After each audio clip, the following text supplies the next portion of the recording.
Hi po. Sana magkita po tayo soon. Sana magkita tayo soon. Madami ang kinikilig ngayon matapos aminin ni Eman Bacosa Pacquiao na crush niya ang kapuso actress na si Jillian Ward. Sa naganap kasi na interview ni Eman sa welcome interview sa kanya ni Tito Boy Abunda sa Fast Talk sa pagiging kapuso nito. Tila lumitaw ang natural na kagwapuhan ng binata, natanong si Eman kung may girlfriend na ba siya. Agad naman na sinabi ni Eman na single siya ngayon. Tinanong ulit ni Tito Boy kung meron ba siyang crush na celebrity. Agad naman na sinabi ni Eman na si Jillian Ward ang kanyang crush at kung mabibigyan raw ng pagkakataon ay gusto niyang ligawan ito.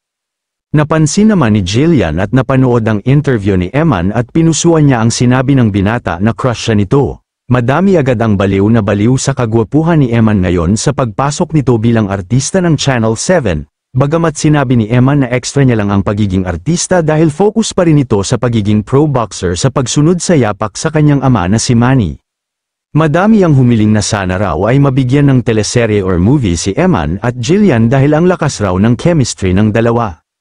May mga nagbiro pa nga na mukhang si Jillian Ward na raw ang next na Jinky Pacquiao. Magaling raw pumili si Eman at legit na maganda ang pinili nito, dahil hindi mapagkakaila na natural ang ganda ni Jillian at multi-talented pa ito at magaling umarte at sumayaw. Kaya kung mapagbibigyan ng pagkakataon na makapanligaw si Eman kay Jillian ay huwag niya nang sayangin ang pagkakataon na iyon.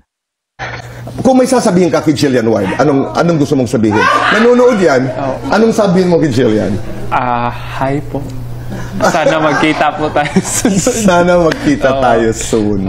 Okay, paano ka manligaw? Secret. Ito na. Hindi, mabulaklak ka ba? Madalaw ka ba sa bahay? Anong iyong estilo? Madalaw po at mabulaklak. Mabulaklak. Pero